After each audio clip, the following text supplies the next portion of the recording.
Dr.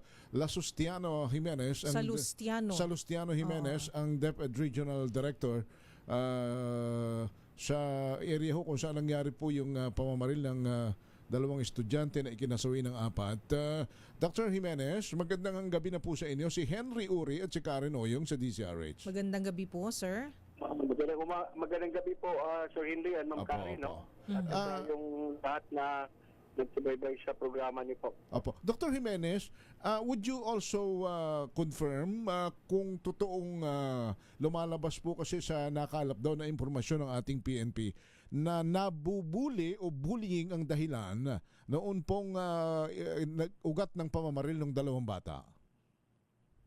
Do mayroong mga nasabi ang PNP, no? But we have to check pa. We will delve deeper, no, as to the real cause, Sir Henry and Ma'am Karen. Ito ho bang dalawang batang ito'y matalik na magkaibigan, magpinsan, magkabarkada lamang? Ano po ang profile nung dalawa? Kasi sabi ng principal naman na kakilala sila. Yung isa is grade 9, yung isa grade 10. So hindi ho pala... Hindi sila magkaklase, pero sila yung magkakilala. Tama po ba, Doc? Yes, pero yung isa, yung grade 9, parang nagbalik siguro. So, inalam pa namin kung itong dalawa ay classmate talaga. Then yung isa nahuli kasi bumalik sa grade 9. Parang nag-repeat. Tama po ba? Yes po. Oh, okay. Opo. Pero yung... May nakala po ba kayong impormasyon, sir, na itong mga batang ito ay distressed po ba sila? Meron po ba silang parang mga manifestations na sila ay nalulungkot, nadidepress kasi baka nabubuli nga po o nahihirapan sa studies, sa schoolwork, nape-pressure? For last week naman daw, sabi ng principal, nung ang mga bata nandyan, wala naman daw manifestation na mayroong problema. Kasi bagong ano lang bagong pagsimula lang ng klase. Opo. Oo nga, no, kaka-open lang ng school year natin pala, no? 2-3 weeks ago lang. Kaya nga oo. So, kaya inano pa namin kung ano talaga yung katotohanan nung binubuli talaga kasi kakapasok lang ng mga bata sa school ngayon. Opo, kasi yung paraan po ng pamamaril ay mukhang ayaw ko namang mag-conclude sa investigasyon, pero kung nagdala ka ng mataas na kalibre ng baril, pagkatapos nagpakawala ka ng 4 na bala, 3 magazine halos yung naubos, pagkatapos yung isa galing sa revolver. Sir, may tama kaya ito? Mukhang may galit, mukhang mayroon pong kinikimkim na sama ng loob. Pero yung mga bata na yung batang na wounded na nakausap ko yung iba, hindi na nila alam hindi nila kilala talaga yung wala silang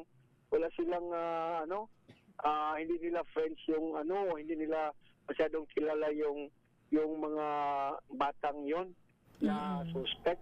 Oo, so the school also have around 1,611 yung population. Medyo marami rin po yung mga estudyante, Oo. Pero yung mga napuruhan po ba, yung mga wounded, Sir Jimenez, sir, ay random din po? Kumbaga halo-halo, iba't ibang grades, iba-ibang age po sila, o natsyempohan po na isang klase o isang grupo po? Iba-ibang klase, grade 9 at saka grade 10 lang po. Kasi magkalapit lang yung classrooms. Opo. So sa classroom po na maril yung dalawa? Sa loob po ba o sa labas ng classroom, sir?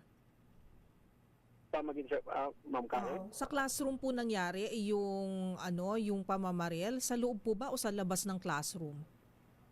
Nasa loob po yung mga bata, pero yung dalawang yung mga suspect po sa labas ng classroom. So doon lang sila sa window po nagbaril. Okay. So nasa labas sila, sinuot yung kamay sa bintana, doon at saka nila ipinutok. Doon po, yun po. Nako. Kasi close yung door. Opo. So sa bintana. Pero sabi ho nung klase lang tapos ng flag racing. So nangyari yun mga 9:20 AM.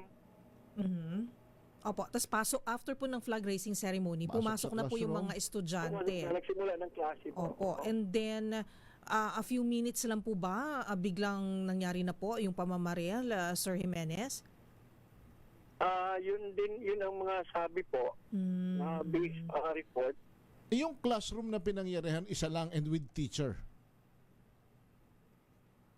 Yes, isang teacher, but sa iba din ang teacher.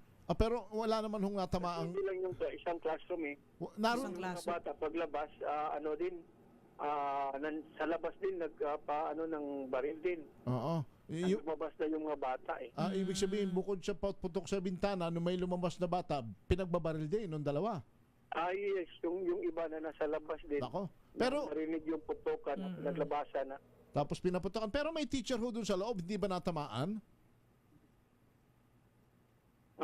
Again, sir? May teacher po during that time, nagkaklase. Nung mamaril yung bata sa bintana, may teacher po sa loob. Mayroon daw. Pero hindi naman natamaan ho yung teacher.